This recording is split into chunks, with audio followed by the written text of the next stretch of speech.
ഇന്ന് നമ്മൾ ഉണ്ടാക്കുന്നത് ഒരു പത്തിരിയാണ്. ഇതിൻ്റെ കൂടെ കറി ഇല്ലെങ്കിലും നമുക്ക് കഴിക്കാൻ പറ്റും.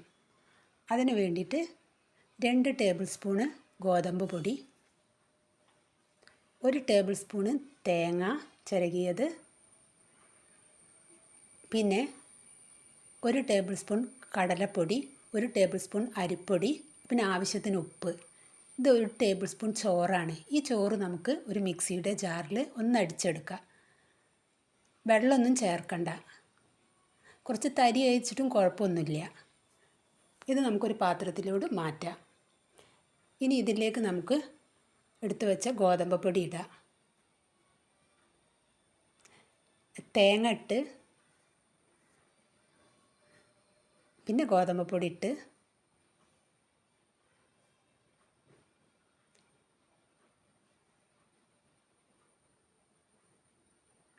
ഇനി നമുക്ക് കടലപ്പൊടിയും അരിപ്പൊടിയും ഇടാം. ആവശ്യത്തിന് ഉപ്പ് ഇട്ടിക്കണം. ഒന്ന് മിക്സ് ചെയ്യാത്. ഇത് മിക്സ് ചെയ്തതിന് ശേഷം നമുക്കിതിലേക്ക് ഒരു സവാള ചെറുതായി അരിഞ്ഞത്, കുറച്ച് കരിവേപ്പില, മല്ലിയില, ഇഞ്ചി നമുക്ക് അതിലോട്ടിടാം.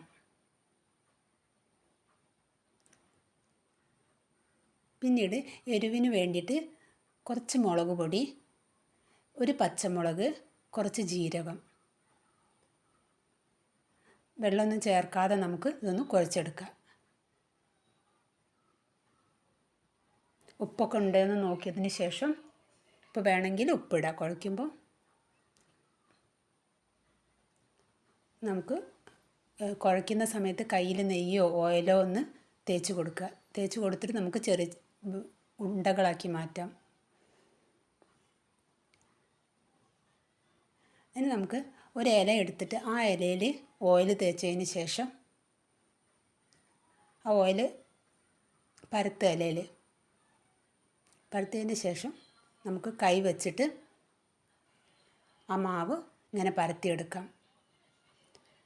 എന്നിട്ട് സ്റ്റൗവിൽ ഒരു പാൻ വെച്ചതിന് ശേഷം അതിലേക്ക് 1 ടീസ്പൂൺ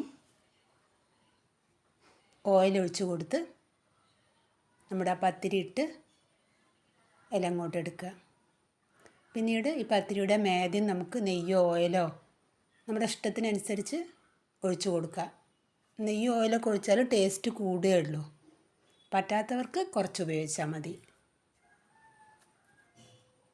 2 സൈഡും നമുക്ക് നന്നായി വേവിച്ചെടുക്കാം. നമ്മുടെ ഇഷ്ടത്തിനനുസരിച്ച് ഓയിൽ ഒഴിക്കുക.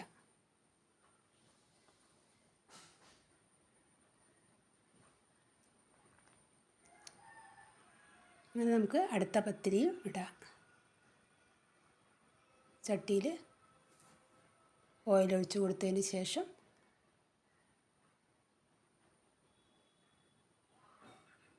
മേദ്യം കുറച്ച് ഓയിൽ ഒഴിച്ച് കൊടുക്കുക.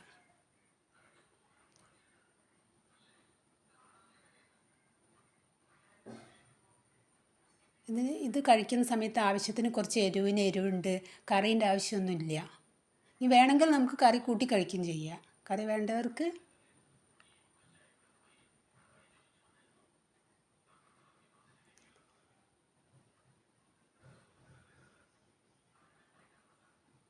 നമ്മുടെ പത്തിരി ഇവിടെ റെഡിയായി.